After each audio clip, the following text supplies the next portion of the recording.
This was not a wave. This was like he forgot to take his Viagra and it was just kind of drifting with the wind. Like,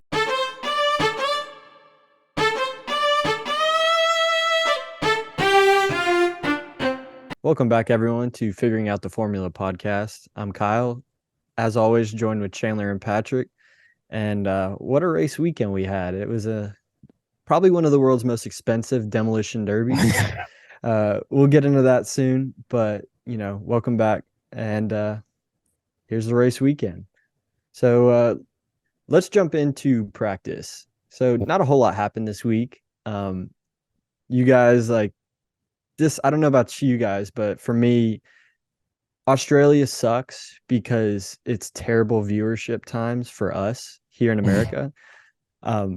You guys, were you awake for any of the practices or anything? So I was awake for, I think, free practice 1, and then 2 I kind of forgot about, and then 3 I was awake for, but even being up that late on like a weeknight was pretty grueling for me. I don't know about you, Chandler. Yeah, the practices, I know that practice 1 and practice 3 were like 9:30 to 10:30. So to me, perfect to fall asleep to, watching that, especially but it was tough. Qualifying night, I was like, all right, I'm going to make it. And then by the end of Q1, I was out at 1:30, 1:15, 1:20. And then the race, I didn't even make it to 11 o'clock that night. And I was so I woke up at 6 a.m. and I didn't read any of those text messages, but I literally, thank goodness for the Formula One app has this no spoilers. Basically you have to okay with seeing the results. And so I clicked to watch the replay of it before I saw any of the results. And so 6 a.m. on Sunday morning, I sat there and watched it. But now practice, I was able to stay awake for. And that was nice little put you to bed. Just everybody just going on their merry way. Yeah, for me, it was pretty tough just because I knew that I wanted to stay up for qualifying, and qualifying was the same time as the race. It was at 1 a.m. It's at least an hour for qualifying for all 3 sessions. Practices, like you said, you kind of forget about some of them. There's only 3, but you forget about some of them, either 2 or 1. 3 is the one that you want to watch. Perfect timing for practice 3 because it was, like you said, at 9:30 at night. It was nice little chill way of ending the day. But I'm telling you, this qualifying and the race time, I stayed up for both. I don't know how I did, especially because Sunday I was golfing at 9:20 in the morning, and we'll get into it, but if there was anything that could have happened in the race that caused it to go longer. Yeah. So I was up till 4 o'clock in the morning. I'll add this too, is that there's only, I think, 2 times in the season we get this is Australia and Japan. But to me, and don't get me wrong, I'm not knocking Albert Park and the Australian, the circuit. It's a very technical track. It's a good Formula One track. But Suzuka is so much it is. I'm so excited about Suzuka. I just can't get excited about Albert Park as I can with Suzuka. So it's really tough, especially I don't know if we call this a street circuit or not, but it's kind of a hybrid between a street and a road. Well, they sure reminded us that it was a street circuit. If you had to take a shot every time they said it was a street circuit, you wouldn't have made it. Yeah, it kind of opens your eyes to what the rest of the world has to go through. The Australians, they kind of get the shit end of the stick every other race. They finally get some decent times to watch racing, so yeah, we'll let them have this one. But don't get me wrong, they try to cater to from what I've heard is that Formula One tries to cater to that Great Britain / I guess that you consider the European France and Spain and Germany time zones. But even for them, it's kind of I guess for them it'd be it'd be it's 5 a.m. or 6 a.m. or something. They get to experience what us in America get to experience on a 7 out of 10 times, is the wake up at 7 a.m. to watch the race at so they, even for them, it's really, it's an inconvenience, but it's a necessary inconvenience for the sport. Yeah, for sure. So jumping into practice, Pat, what's your first item on the menu that you want to talk about? Honestly, I don't know about y'all, but for me, I didn't see a ton of crazy, interesting stuff. Although the one thing I did notice is that Sergio Perez just couldn't keep it on track the whole time for some reason. I don't know if he was training to actually like drive a rocket or something. But I mean, that was the main thing for me. It was pretty much every time he would come up to like a pretty fast corner, he would just pretty much bin it off the track and then have to stop and start all over again. But I mean, I didn't see anything crazy interesting this week. Well, I mean, what you're talking about with Checo, that kind of got the conspiracy theorists going. They were saying that, you know, Christian Horner, the Red Bull principal, is, you know, kind of like, we're kind of getting rid of Checo just based off the car, the braking issues, like all these things that were going on with him. So all the conspiracy theorists were like, well, we're just trying to separate Max and Checo. That's what the team's doing. So, yeah. And you saw the conspiracy. I don't know if you've seen it or not. I happened to see it. The conspiracy theory behind Checo's tweet from after Saudi Arabia. I don't know if y'all saw it or not, but basically he tweeted out a full tweet like after he won. I don't remember exactly what he said, but, you know, talking about how great a team win it was, or how great of a win it was in Saudi Arabia and all that stuff. And the last sentence of it was like, we're going to fight to the end. Like, I want to be champion. Well, he tweeted that, and then probably an hour or so later, that tweet got deleted. And then an hour after that, the tweet came back up, but the I want to be champion part was not on the tweet. So there's some conspiracy theorists going around that our conspiracy theorists are saying, putting out the theory that like Red Bull made Checo delete that tweet because we're making sure that Max is number one. And, you know, that goes even deeper to, speaking of Australian, that like some people are saying that's the whole reason that Christian Horner brought in Daniel Ricciardo as kind of the third driver, was to keep Checo in check. I mean, to like make sure that he doesn't go after their golden boy Max, which, you know, it's I don't know. There's probably some truth. There's a little bit of truth in everything, you know. I mean, there is, but if we're going to talk about social media, I don't know. Did you guys see Checo's dad, what he posted? Yeah. Yes. So for you guys listening, whenever Max won, Checo's dad was there congratulating Max, hugging Max, celebrating in the team win. When Checo just won, Max's dad looked like a mannequin at Ross. Like he wasn't celebrating, he wasn't doing anything. It's like, bro, be happy. Well, Checo's dad just doesn't give a fuck. He literally just was like, he posted a picture, like literally a side by side of the two different races and how he celebrated with Max and how Max's dad celebrated with Checo. It's like night and day. It's crazy.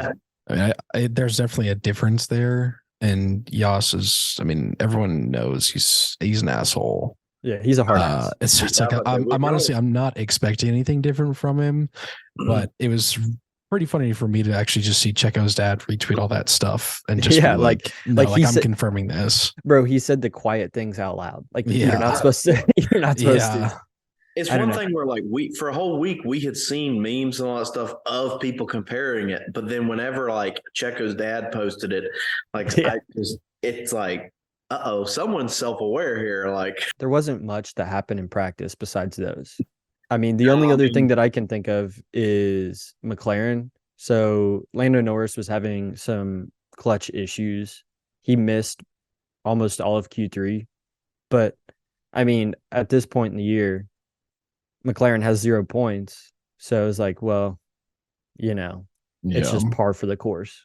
Yeah, I mean, the only kind of exciting part is that Oscar, you know, the hometown kid, his first home race in F1, I think I just looked it up. He was practice 1 was 14th, practice 2 was 12th, and practice 3 was 14th. So, I mean, nothing to write home about, but, you know, at least he didn't bin it in his home race, you know. Yeah. True. He did really well. Lando, like we said, had issues, but he did well. Checo, he locked up, you know, we were talking about the conspiracy theory. Checo locked up on every lap of FP3. Mm-hmm. Every single flying lap he locked up. So it's kind of like it had everybody at Red Bull worried for qualifying. Which, you know, looking back on it now is kind of a telltale sign of when we get to qualifying, or get to the race, we'll certainly discuss qualifying. I'm sorry, we'll certainly discuss it. But you kind of think, okay, well, he's just trying to test the limits here on this last practice before he goes into qualifying. And as we learned later, well, so Checo, because he was trying to push so hard in FP3, he got a bunch of flags for practice, red flags, that kind of thing. Blue flags because after he spins out, he's going slow. All these cars are passing.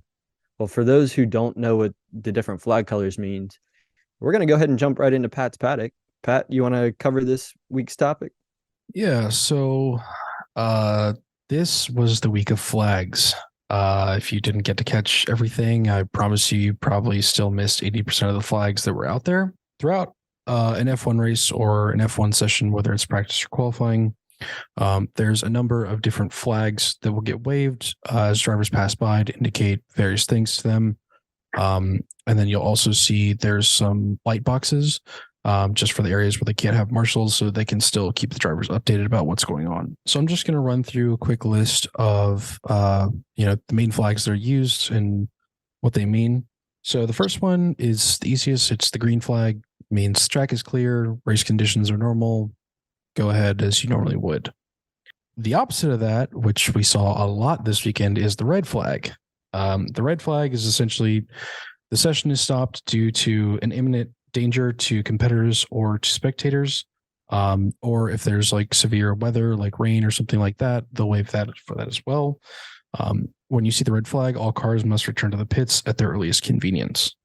The next most common one is the yellow flag. This actually has two variants. So if you see a single yellow flag, that just indicates to a driver that there's danger ahead. Overtaking is not permitted under a yellow flag, and they also need to slow down. If you see a double waved yellow flag, that also indicates that the driver needs to be prepared to stop if necessary. Another common one we'll see is the blue flag. This will be indicated to a driver that a faster car is approaching from behind and that they're about to be lapped and that they need to get out of the way to let them through whenever the safest opportunity is. A not very common one we'll see is the white flag. This just indicates that there's a really slow moving vehicle ahead, whether it's like safety car, some tractor on track or something like that, or another car. McLaren. Yeah. I'm McLaren. Yeah. You'll also see a black and white flag. This one's also often accompanied by a driver number. This flag actually indicates as a warning to the drivers of unsportsmanlike conduct, of which after which they'll receive a penalty. You'll usually see this waved for drivers repeatedly exceeding track limits. It's basically just a warning, nothing crazy serious.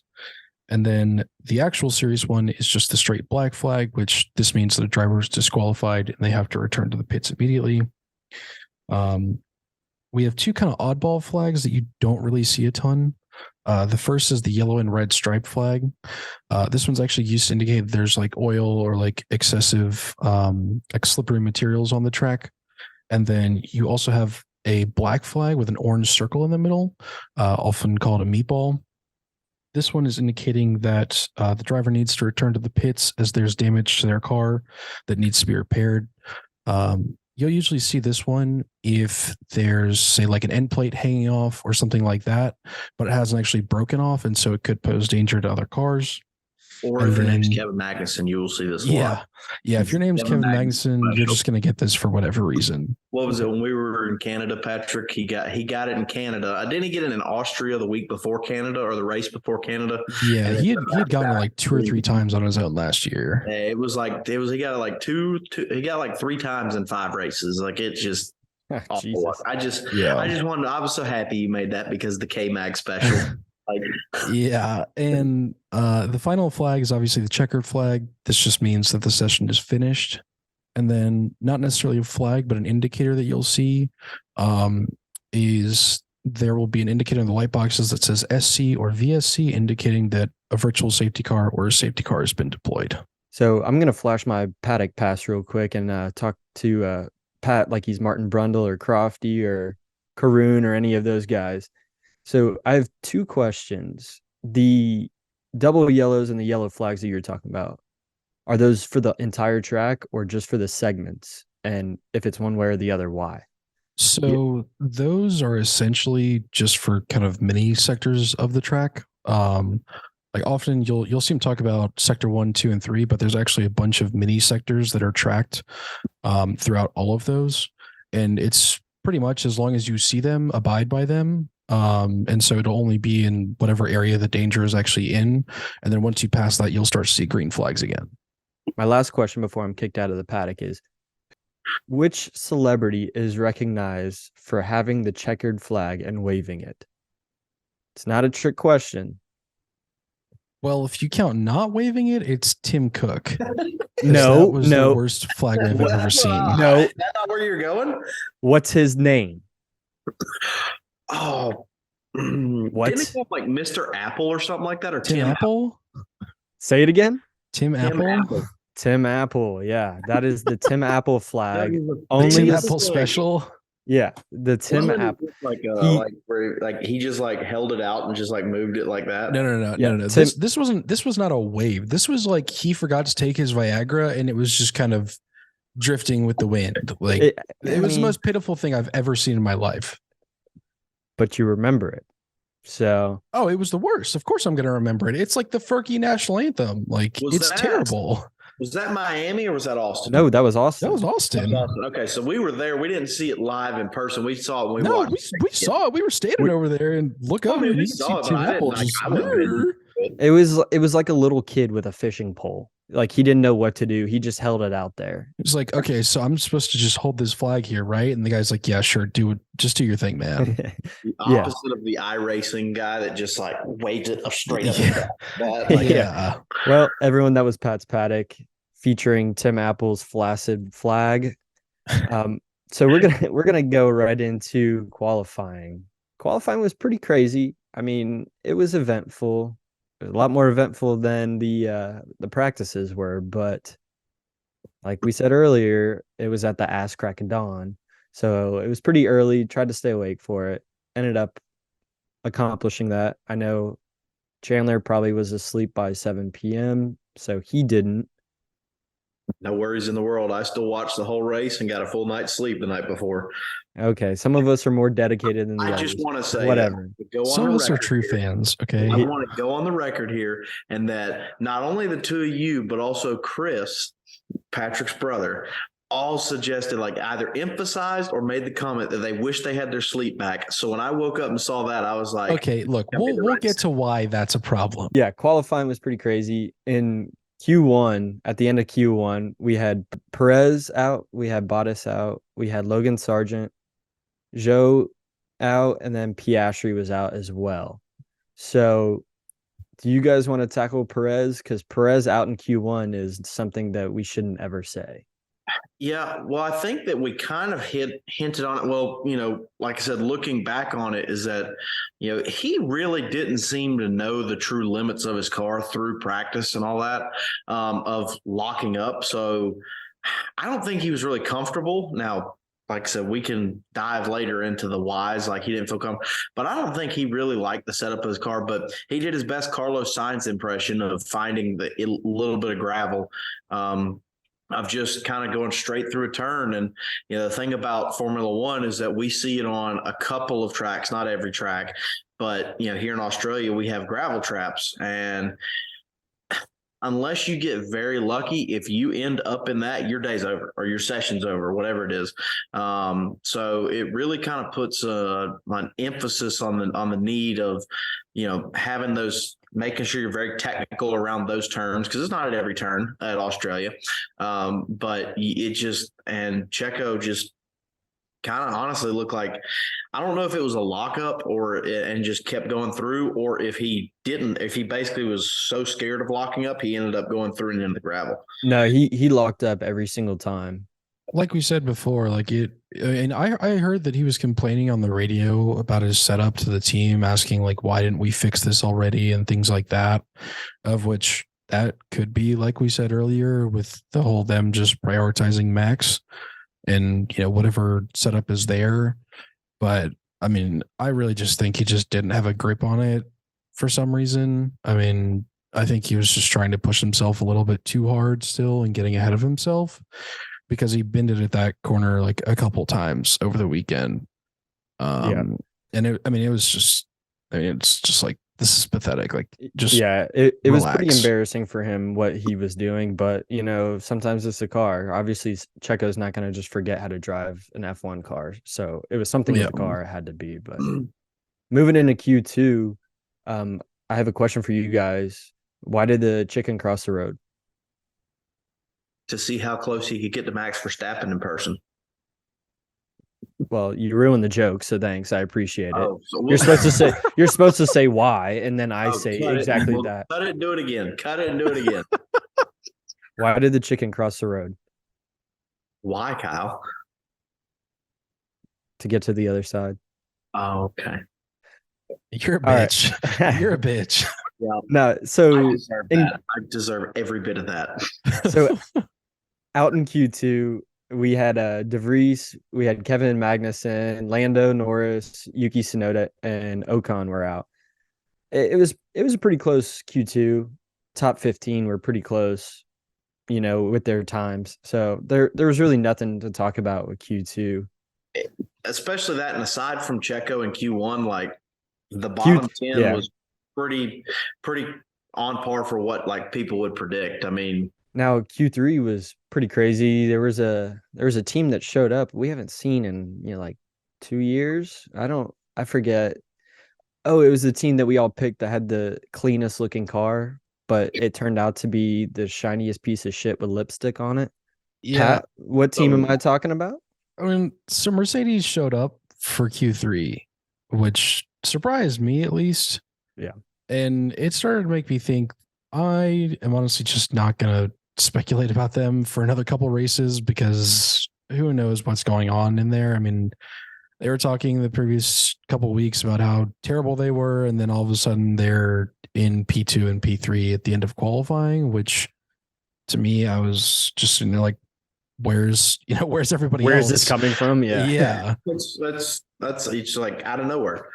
Yeah. And it surprised me. So I'm not going to even think about if, okay, they're going to suck next week or they're going to do well, because after that, I just don't know what to think. And then out of nowhere, both Mercedes just jumped up. It's like, yeah, where the hell did this come from? But, I don't know. Q3 it is what it is. Max got the pole as expected. And then, Aston Martin kind of dropped down a little bit. Fernando Alonso qualified P4. And then where was Lance Stroll? He was 6th?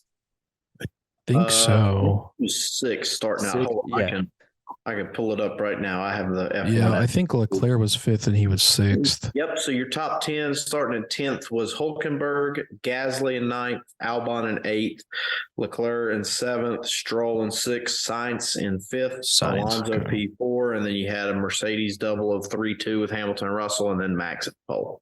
So moving into the race part of this race weekend here in Australia, it was crazy. That's the only word I can use. Maybe chaotic, just asinine, insane. Okay, so maybe there are a couple words that I can use, but either way, it was crazy. There was red flags galore, as Pat was talking about earlier. There were safety cars, virtual safety cars. Strategy didn't really exist. It was the luck of the Irish. The first thing I would like to talk about is on lap 1. So on lap 1, there's an incident between Stroll and Charles Leclerc at turn 3, where does Stroll get into Leclerc or does Leclerc move into Stroll? It was deemed a race incident by the FIA, but what ended up happening was Charles Leclerc got into the gravel trap. And once you're in that, you're stopped, you're stuck. Yeah, I mean, that incident was Lance Stroll, from my opinion. I mean, I watched the onboards, and it just looks like he halfway forgets to turn or forgets Leclerc's there, and then hits him right in the side pods, and Leclerc's day was done before he even got halfway around the track. Which, see, I disagree. the FIA deemed it a racing incident, and I never agree with the FIA's decisions, but I agree with that one because you can clearly see the difference between that one and the one we'll talk about in a minute, where Carlos Sainz gets into Fernando Alonso. Lance Stroll left him room, but still was pinched in the corner, so he had to go somewhere. Charles Leclerc could have left him more room on the inside or pulled out of his move. He didn't do that, ended up getting stuck and having to retire from the race. I would serve as a very poor tiebreaker in this situation because it's someone, if you had an experienced world champion class driver, say that's Fernando Alonso's Aston Martin there, he finds a way to get through that corner even though he has no space without, obviously shoving Leclerc off to the side. But there's a huge difference between Fernando Alonso, a world champion, and Lance Stroll. Exactly. And so that's why it's one of those things where there's not enough, I guess, because of the plausible deniability of Lance Stroll's not lack of racecraft, but just comparative to a masterclass. There's just not enough clear-cut concrete evidence. If you have seen Lance Stroll make that move and get out of that 10, 20 times before, then okay, we know him well enough to know he could have gotten out of it, but we just don't know. I mean, that made see, I disagree again because Lance Stroll could have gotten out of it. He did get out of it. The only way he could not have gotten out of that incident is if he was on a bicycle. That's the only other way. Basically, what I'm saying is that the plausible deniability of there's some sort of doubt that maybe Lance truly did have nowhere to go or couldn't get out of that situation himself. That's why it's a racing incident. So it could have been handled better, to agree with Patrick, but at the same time, there's not enough to deem it a penalty. Yeah. So I agree with you. I mean, to contradict myself, it's still lap one. Yeah, and exactly. There's a reason that lap one has special considerations a lot of the time because it's the most chaotic spot of the race with all the racers still completely bunched up. And I mean, there's nothing to do about it now, but I personally just don't I don't think Lance executed that turn as well as he could have, but I'm here in my armchair, whereas the FIA is the FIA. So there's really nothing to do about it. Yep, I hear you. But what that incident ended up doing was bringing out a safety car, which for the fans listening back at home, the safety car bunches up the entire field again. And it's not a standing start like the beginning of the race, but it's based off the leader's pace. Whenever the safety car comes into the pits, the leader can choose when he wants to go. And then after he goes, that's when everybody else can start racing. You're not allowed to pass on your safety car. You have a certain amount of power you're able to use.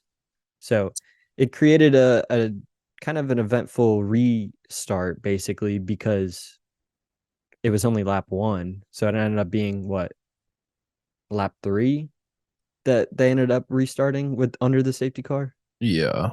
Yeah, that's a long enough circuit you could get away with 2 laps getting that. Yeah. So it was either 3 or 4, but yeah. Either way, I mean, it didn't last long because lap 7, Jeff Pope's favorite baby boy, Alex Albon. And for the record, for entertainment purposes only, Patrick did text me after qualifying and said that he felt like we had to absolutely hammer Alex Albon finishing in the points, which I agree with 100%. It was in the bag. It was essentially even money, and the man starting in P8, and we've seen signs of A, progress from Williams, B, just good racecraft from him. And just, I mean, if I was awake for the race, I'd have gone to bed right then. I mean, that's the only entertainment wager I had on the race, and it was gone at lap 7. Alex Albon could score points on a Lime scooter. He used to race for Red Bull Racing. That ended up not working out just based off his freshness into F1 and maybe his team just wasn't a good fit. But ever since he's gotten to Williams, he's done a very good job scoring points for them. I mean, he's won Lewis Hamilton's spin out from having a career win, which, that's an elite company in That's elite company in the sport of motor racing to have a Formula One win. I mean, if Lewis doesn't bend him in Austria, then I mean he's a very good race car driver. Alex Albon was, like you said, starting from 8th place, and on lap 7, I mean, even with the 2 restarts, he was destroying lap times. Like at one point, he had a fastest lap time. He was cooking. He was moving up. And then lap 7, Pat, what happens? He comes around, I believe it's turn 3, and I don't know if it's like he was trying to apply the throttle while he was turning, or he just forgot to brake, or he like tapped the curb and it sent him into the wall, but he basically just missed the turn, sent it into the wall, actually bounced back off into the track, of which I think Nico Hulkenberg behind him said he had a brown pants moment, and he had almost hit him. And then, there was gravel all over the track. Albon, he was done, and they red flagged the race so they could repair the barriers and get all the gravel off the track, which it was really disappointing for me because, like I've said, like I'm really rooting for Williams under their new leadership, and I hope they can keep improving. But, they just have to minimize their mistakes. And, every week it's so far, at least, it's like there's, just something small that they mess up, and then it ends up just kind of throwing their whole weekend in the garbage. Yeah, I agree. Minimizing mistakes is what the top 5 teams do in order to stay top 5. But they didn't really say anything about it on the race coverage. Alex Albon was in the part of the track where there was a lot of wind.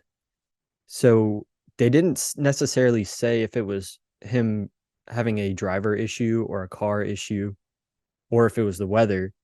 It kind of looked like we said earlier with Checo, like he doesn't just forget how to drive. So to me, it kind of looked like maybe the wind caught the back of him as he was going through the turn.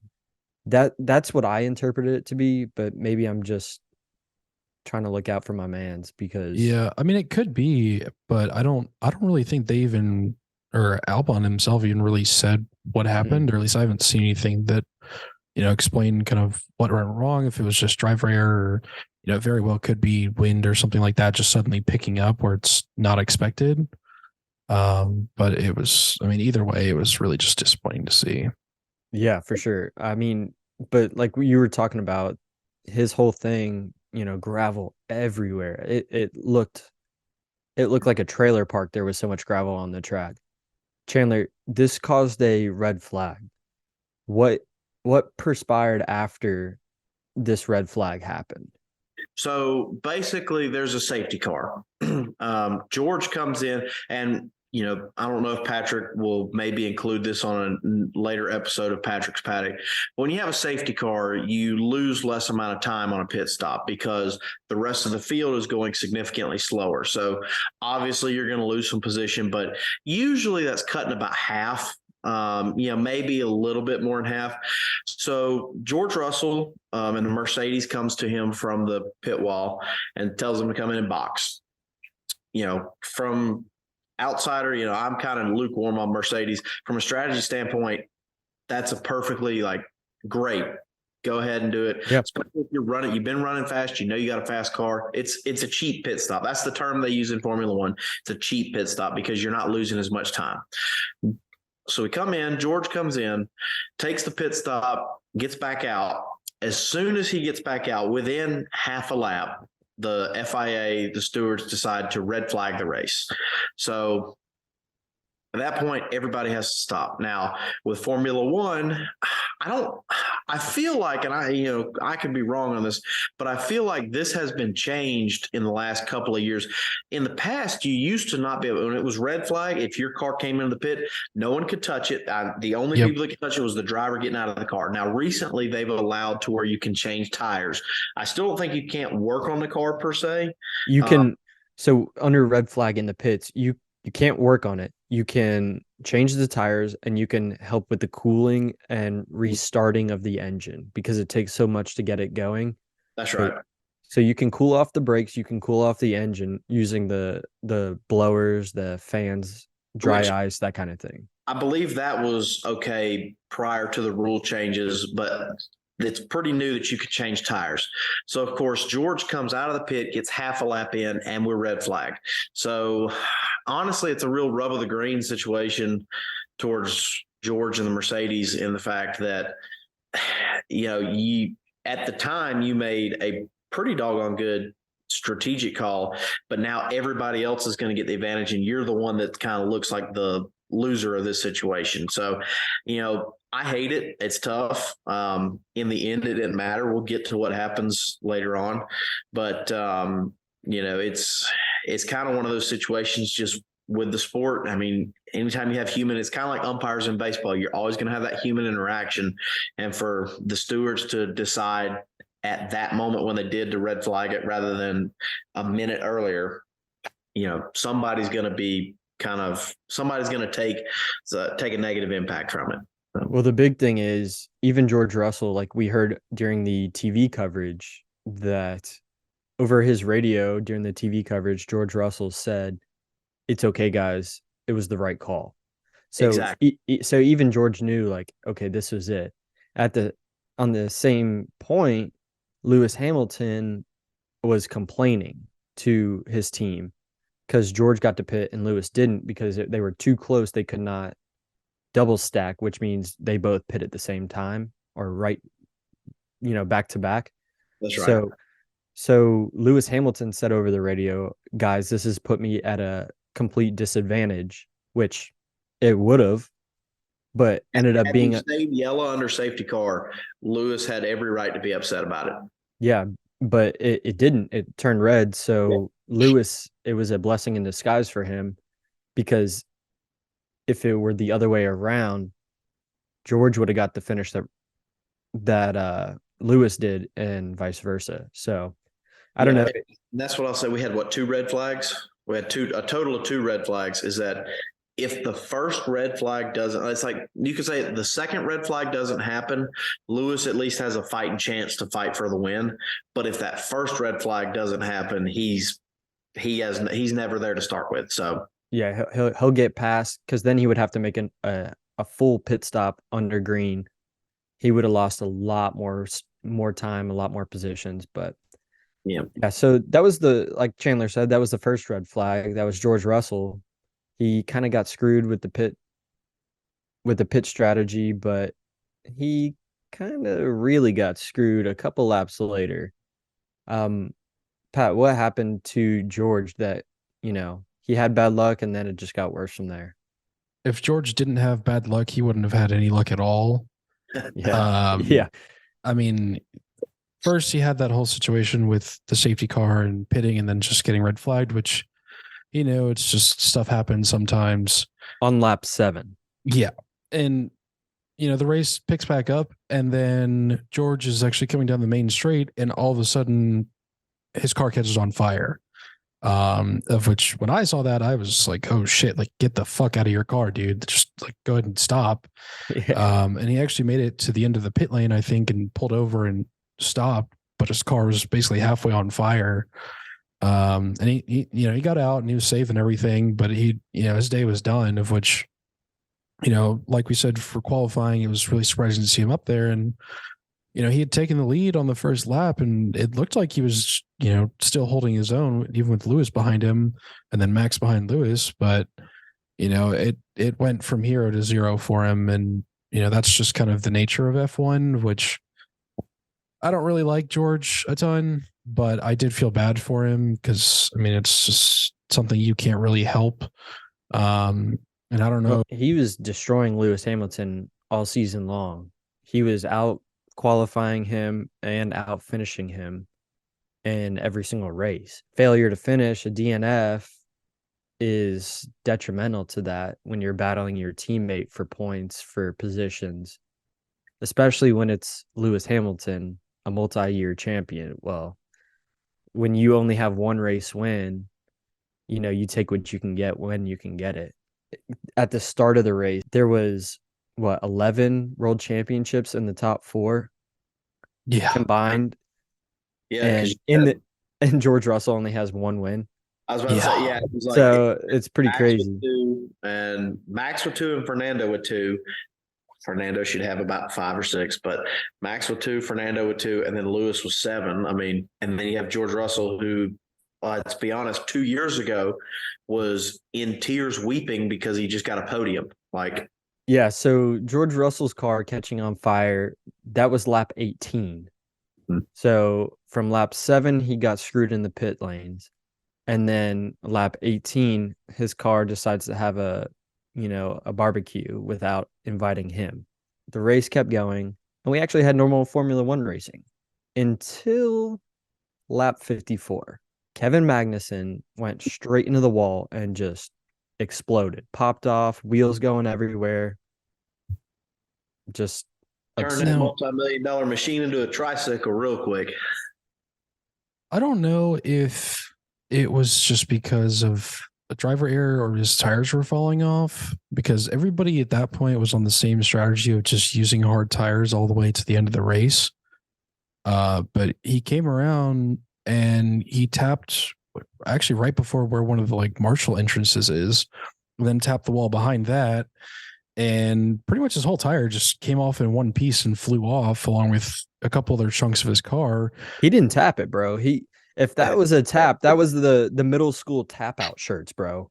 He did not, he just obliterated that wall. I mean, like I said, it was like it was not even there. He just, and that was it. It was like, and then he kept going, and the TV coverage was trying to figure out how this even happened. It took them like 7 replays before they finally showed. Yeah.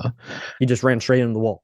Of which part of his car actually flew into the stands and cut a dude's arm open, which is, I don't think I've ever heard of that happening in recent times. Yeah, no, this guy had like a gash on his forearm that was just bleeding, and he had a big old piece of Kevin's car to take home with him.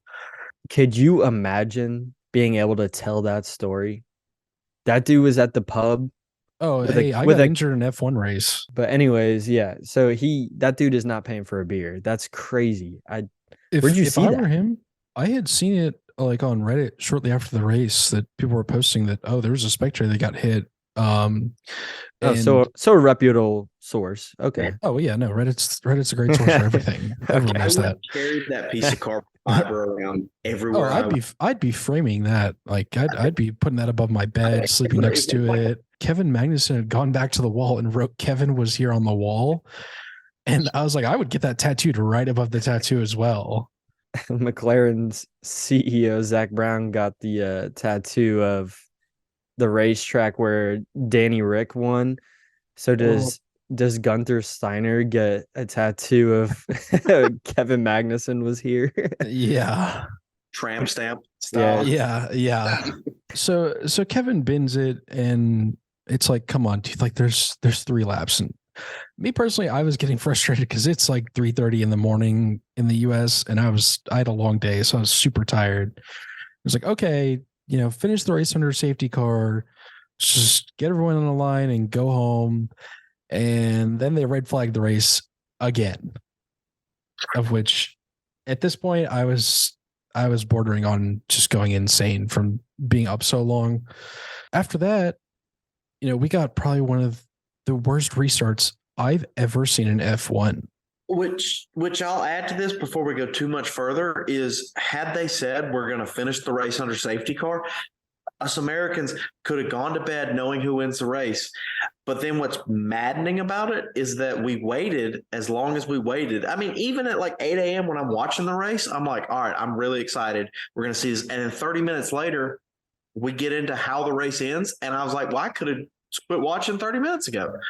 There's not a sense of continuity because sometimes, like, even the announcers were surprised that they threw a red flag.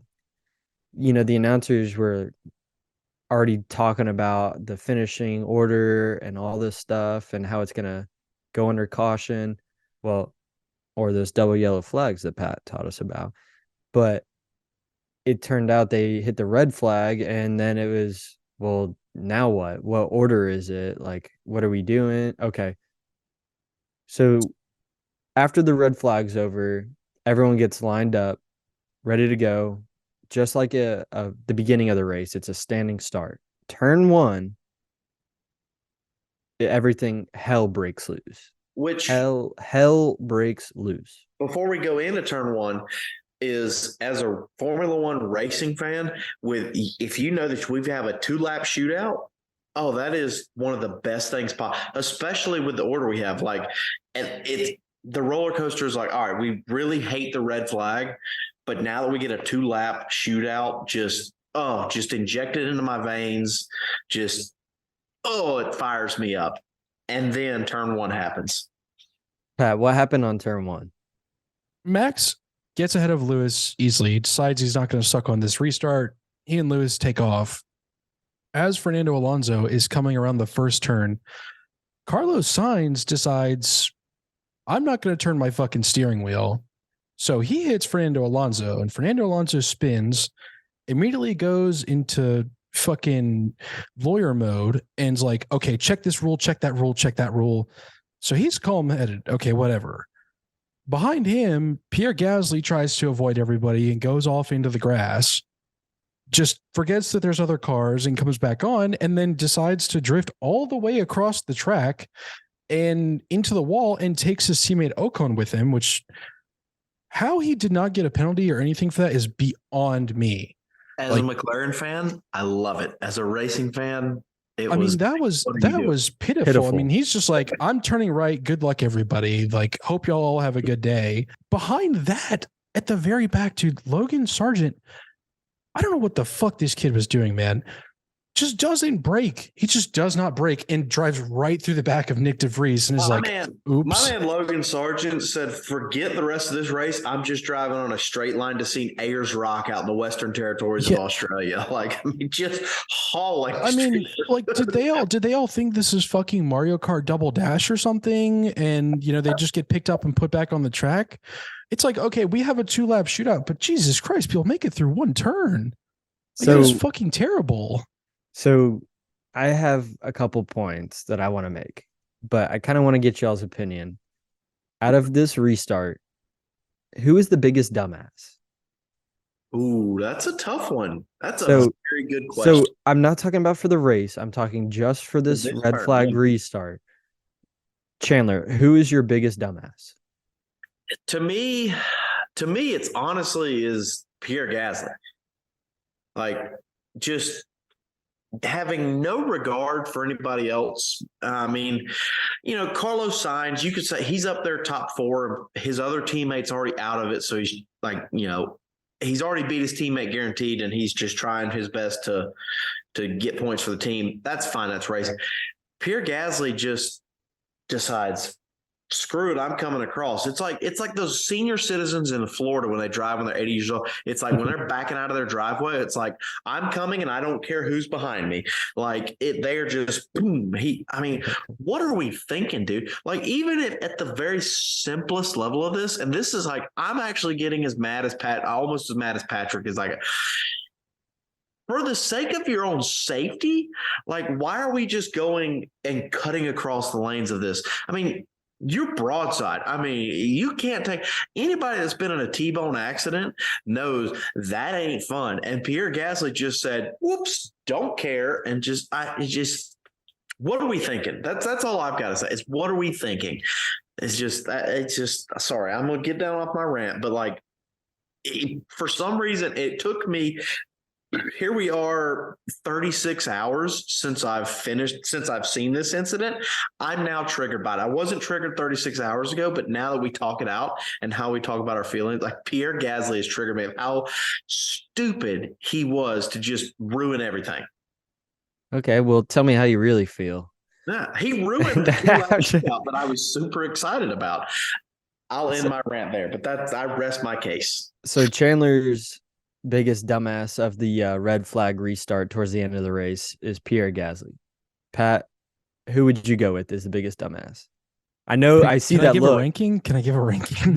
No, you can choose one.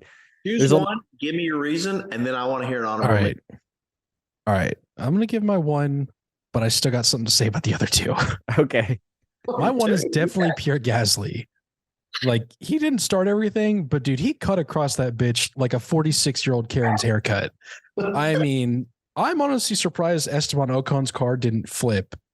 Like, that was probably one of the most dangerous things ever. That was like Nikita Mazepin dangerous. Like, that was terrible. Gene Haas with a visa dangerous.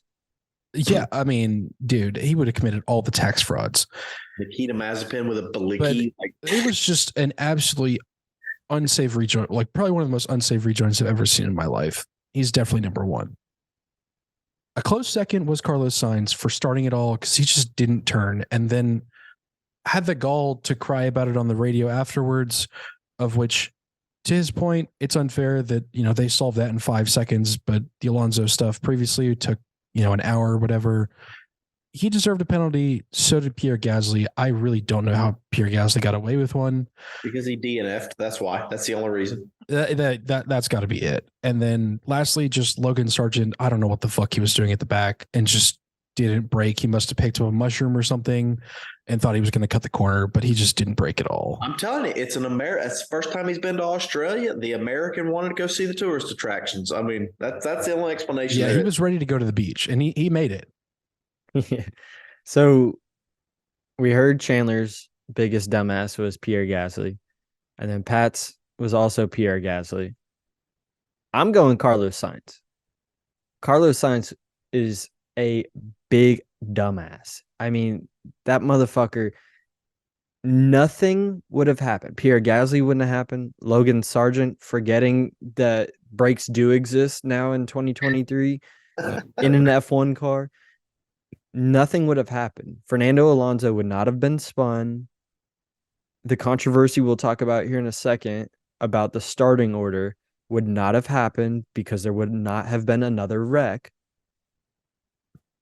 If Carlos Sainz had just done what he is trained to do and has done before, successfully, I might add, by turning as well as braking, without coming in contact with another car, he would have been successful. I mean, he had the run. It's not like he couldn't have passed Fernando Alonso within the rest of the race time. He had a real opportunity, but instead he just hits the back right corner of Fernando Alonso's car, sends him spinning. I mean, this was a Spanish Civil War. And there was no need for it because he could have easily gotten past him, or at least competed with him to make that position cleanly. And you know what just dawned on me, a revelation I have, is that pisses me off too, because God, what I would have given to see 2 laps of Carlos versus Fernando. Like in Bahrain, we saw like a 5 lap of Fernando catching him and pass. 2 laps. Oh, I would have killed to see that. I'm telling you. So it's even crazier because what the biggest takeaway is, Fernando Alonso's car was not shit hot like it has been the last couple of weeks in relative terms. Obviously, I'm not going to discuss Red Bull because they're just a different world. But Fernando Alonso's car was pretty even with Carlos Sainz and Mercedes. So that could have been a very good battle. With no DRS, it's solely based off driver skill. That would have been a really good battle. Instead, he dumped him. And yet again, the FIA, which I don't agree with, but I do this time, they gave Carlos Sainz a 5-second time penalty. That 5-second time penalty came into play. So after this red flag, there was some confusion because there was one lap, 2 laps left. So whenever we took off from the start, we had 2 laps left. So there was one. It would have been 1 lap left. Coming all the way around to the start finish, it would have been 1 lap left. Yeah. So it was probably 30 minutes of the stewards trying to figure out the rules on how they were going to score the remaining racers, because like those who did not crash out, because they didn't hit the segment line yet. So Pat was talking about the yellow flags in each segment. Well, what the FIA was wondering was, did they reach the first segment, the first timing line? And if they did, they can place the drivers in the order from that position. Well, unfortunately, they didn't. So they reverted back to the original starting grid of the red flag. So whenever the lights went out on the red flag, that's the order that they were going with. But of course, there were 5 drivers that crashed out. So they're not going to be a part of the restart, obviously. And I will say this, not often do I agree with the FIA either.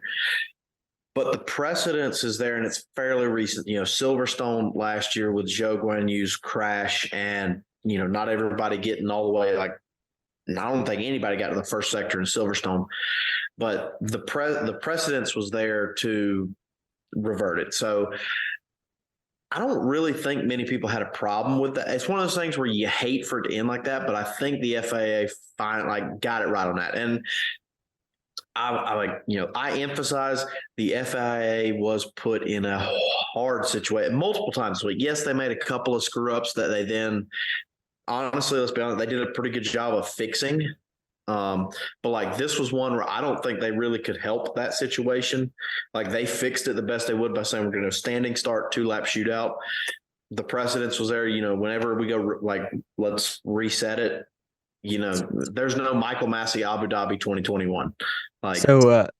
So Pat, you are a Max Verstappen fan. He was winning by 3 years, 27 days, something like that. Like, he had a huge lead. Whenever you saw that it turned red flag, what were you feeling? And then what were your thoughts on whenever they announced that it would be a standing start again? So I didn't feel like crazy scared or anything like that because I know Max's skill in the Red Bull car this year. I did have a bit of doubt because of the very first start where Max just forgot to go. Yeah. And I was fine with the restart, but something I do think that probably needs to happen from the FIA end, which I know they did the best that they could with this situation because they had this red flag. They also actually had an instance of spectators getting almost onto the track. Mm-hmm. So they were managing a whole mess, but I do think that there needs to be some kind of clarification as to what exactly entitles a red flag, or just more specific conditions, because even all the drivers during the red flag, they were replaying all their radios and every one of them was like, what are we doing? Why is this red flagged? Because, all of them want to keep their spot and everything like that. But at the same time, I don't think a lot of people understood why it was red flagged. I didn't even see a lot of the debris. I saw some when they did a slow motion replay of Kevin's crash, and I could see some of the pieces coming off, but it really didn't look like there was a ton of it. So I think there was a lot of confusion as to why it was red flagged versus safety card, which they just need to clarify that in the future to just avoid more confusion. And the whole mess isn't even entirely their fault because the drivers just got overly eager and decided they were all going to go back to their karting days or something. But I didn't have, a ton of concern or anything with the red flag and with Max's restart or anything like that. Especially considering when we saw him pass Lewis earlier, he took off pretty much as soon as he passed Lewis, and it really wasn't that hard to do it anyways. But I mean, everybody was making the best of the mess that they could, and the drivers were confused, the fans were confused. I think even Crofty and them in the booth were confused, and I think it got sorted out as best as they could have done it, and then the drivers decided to make it even worse. So, speaking of sorting it out the best, McLaren got a double points finish, baby. Yeah, let's go. Yes, sir. Never a doubt in my mind. The best team on the grid. The GOATs. Zach Brown's the best. I mean, literally, I couldn't make this up. He's literally the GOAT. Lando Norris. A double points 9-10 finished, 6th and 8th. So that is. So eat shit, everybody else on the grid. McLaren's here to stay. We got a new wind tunnel. Andrea Stella is here to create babies and make champions, and we're all out of babies. That's right. We took the IndyCar mojo and applied it to Australia. That's what we did. Yeah, so big weekend for McLaren. It was a little slow at first, but it ended up working out. Yes, a lot of it was luck, but I don't want to hear shit from you about that, Pat. It was skill. Like Oscar Piastri. I'm Yeah, just saying don't even. sometimes the script writes itself. You can't help it. I just want to It's go on destiny. record. I just want to go on record and say that after 3 races, McLaren is 5th, and you cannot tell me otherwise because how about that? We're halfway from worst to first, baby. We're fifth. Halfway from worst to first. Zach, I didn't know we were fifth. That's Zach's like, hell yes, this means I can get baby. like We 2 more jumped. sponsors. And then Kyle's over here. He's about to turn that 4 on his shirt into a W instead of losers. Oh, it's already a dub, baby. Lando was 6th. He's only got 5 more places to go. And then he gets his first win. Let you know that Lando's 8th, baby. We are 8th. We're top half of the grid. Oh man. But seriously, we're beating that mediocre, that mid Ferrari Charles Leclerc. Like him and Hulkenberg are going 12 rounds right now for 9th and 10th. Lando Norris is worried about, we got bigger potatoes to fry right now. Oh yeah, easy. But the big thing is, on a serious note, to take away from McLaren, Oscar Piastri in his home race did very well, because home race is extremely significant. We'll see this later at COTA with Logan Sargent in America, but you have so much shit to do at your home race, like not having to do with racing, whether that's, PR, whether that's interviews, anything under the sun, you're doing it because it's your country. Your countrymen and women are following you. So to be able to deal with all that shit and then go out there and run a clean race, like we talked about earlier, you have to be able to make very little mistakes or no mistakes to succeed in F1. McLaren got the luck of the Irish, but we also have a brand new wind tunnel coming. Andrea Stella is redoing the whole program. We're gonna win everything. So other than that, that's all I wanted to say on McLaren. Pat, Red Bull sucks. Checo finished behind McLaren. Just gonna put that out there. Checo Max finished P5. Oh, well, either way, Max uses PEDs. So either way, McLaren is good. Alpine sucks.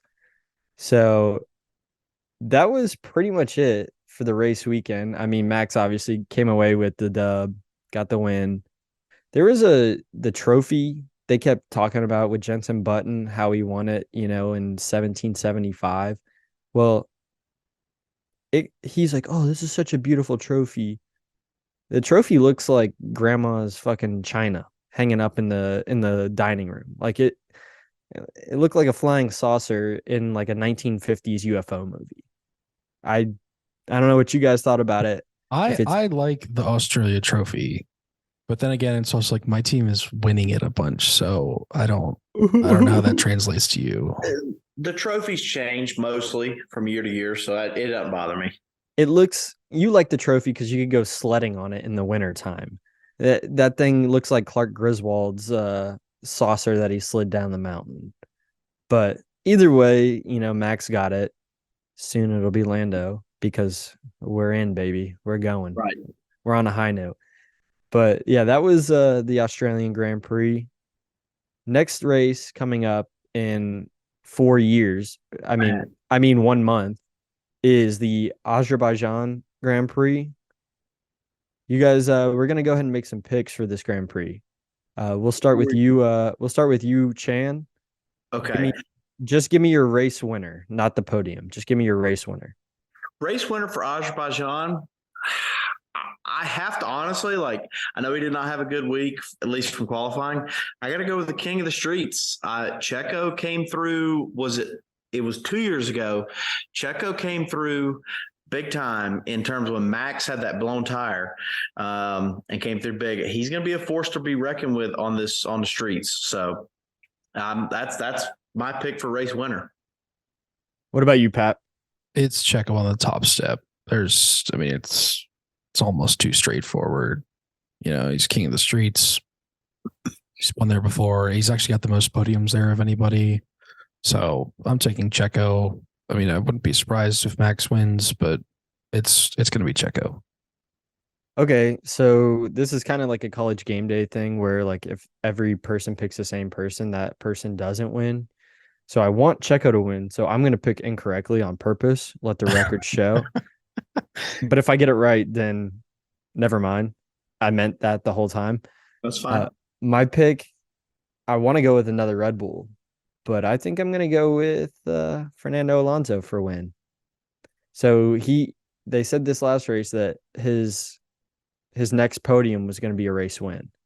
Well, that was a lie, but I think this next one is going to be a win. So I'm going to go Fernando Alonso to win the Azerbaijan Grand Prix. All right, everyone. Well, that was our picks for the Azerbaijan Grand Prix. Thank you for listening. Don't forget to like, comment, and subscribe. Follow us on Figuring Out the Formula. That was the Australian Grand Prix. Thank you.